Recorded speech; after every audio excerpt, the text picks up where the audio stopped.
Hello ladies and gentlemen, and welcome to the video. I am the Wabash and Midwest Modeler here, and today is the start of a project. As you've probably seen, Project Cannonball plastered on the title of this video, probably on the thumbnail, or something along those lines.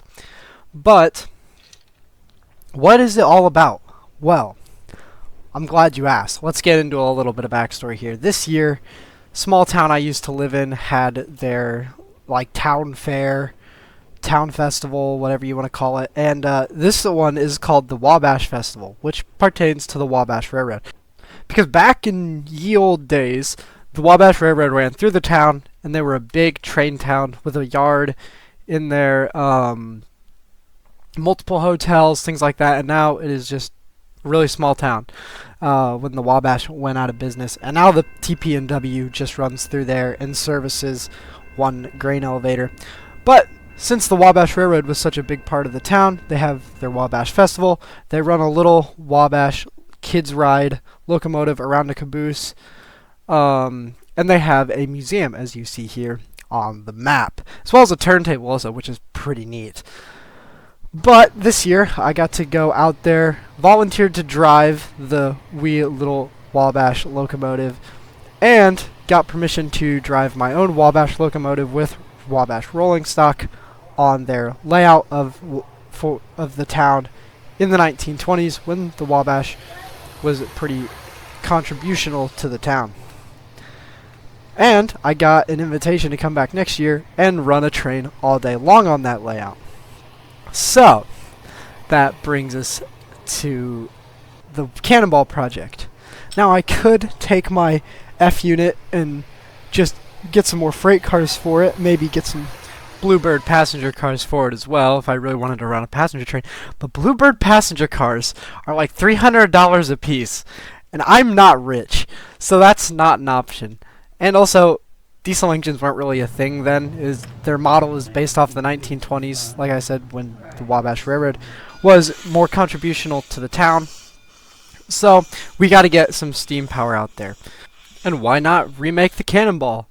So, looked online, because I saw in pictures of the museum of a Hudson locomotive that's kind of streamlined and just looks really cool for Wabash Cannonball service.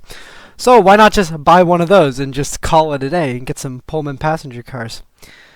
Well, they don't make like those accessible, just like an everyday product, like you would see probably like a starter set BNSF. So one of those custom made is $500, and I'm not spending $500 on a single locomotive. That's too expensive.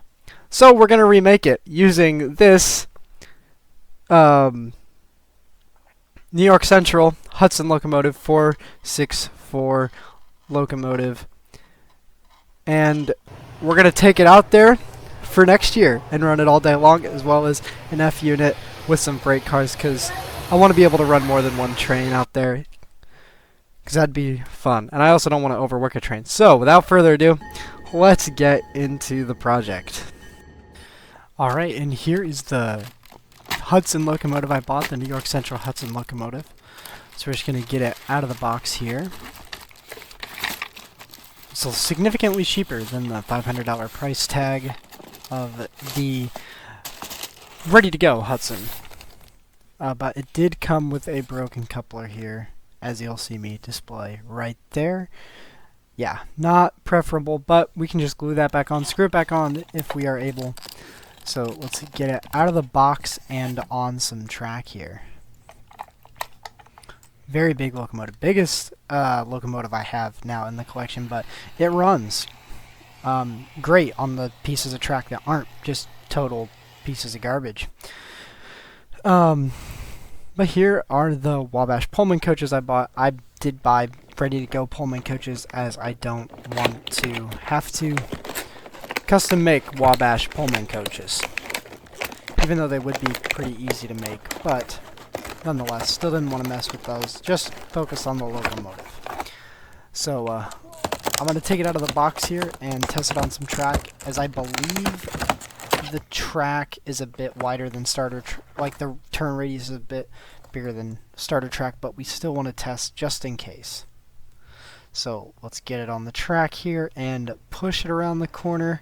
Everything should go great here. It's stiff. We're still on the rails, it looks like. Nope, we're derailed there. Let's try that again, though. That might just be user error. Well, this time, it's still on. Oh, that's not good. Luckily, I only bought one of these.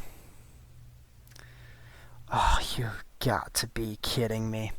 Well, you know, we'll just have to look at something else. I've already got some other Pullman coaches picked out that are cheaper. River Rossi. Look like they're lower quality. I'll put a picture up here. But yeah, those look a bit cheaper.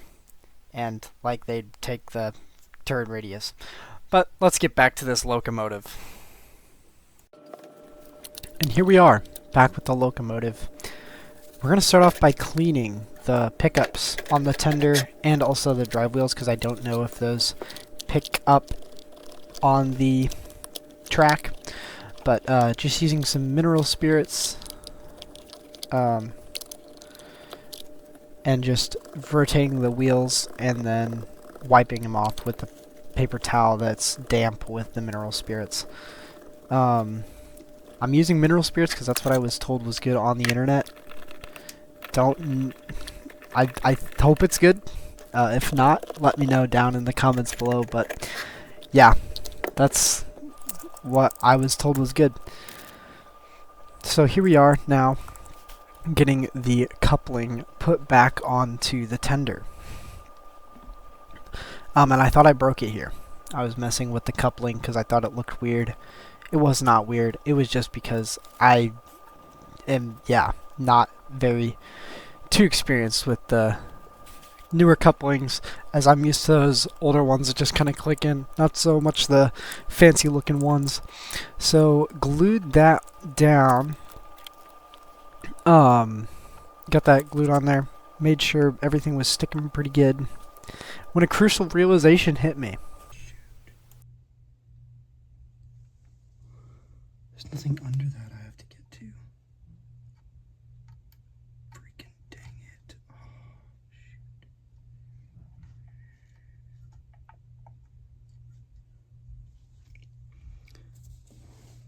Okay, we're chilling. We're Big J chilling. We just gotta slap this back on there. And call her good. Wait.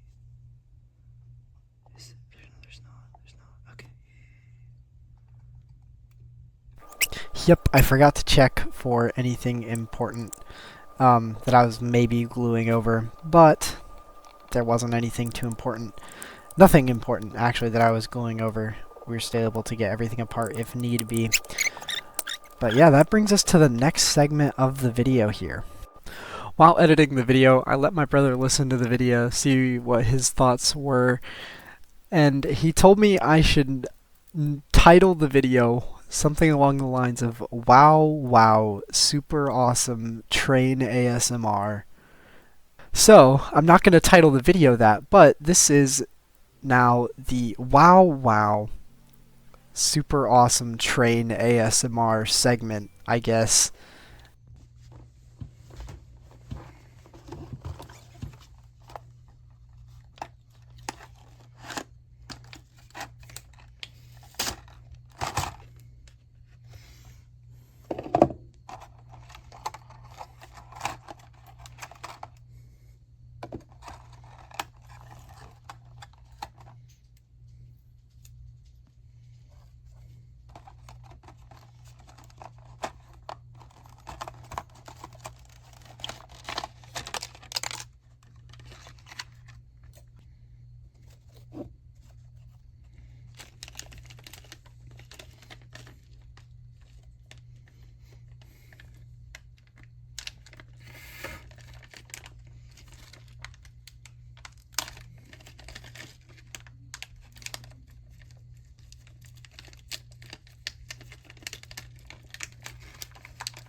well, that's enough of that now. Building the boxcar went pretty steady. It was about just like building any other model. You know, we just get to putting pieces into place like this bottom rib cage, and we're done besides the doors. That was fast. Yeah, the building of the boxcar was pretty straightforward. Went by really quickly, and there's a side-by-side of a already put together boxcar I had bought and the one I had built myself. Pretty comparable. There's me throwing them around because they weighed different, and that, yeah, that's really the only way you can tell them apart, and some glue smudges. But yeah, not everything I do will be perfect. It rarely ever is. But yeah, that's the boxcar right there, folks. And with the tender sitting virtually the entire time, it was done as well. So did a little bit of a test, made sure it was all good. But if you guys like the video, since we're towards the end now, make sure you like, subscribe, leave a comment. Your support on these videos really helps, as the more support I get, the more I know what to put out. So make sure you like, subscribe, leave a comment what you liked, maybe didn't, but without further ado, that's going to be the end of the video, guys. Thank you for watching, and I'll see you in the next one.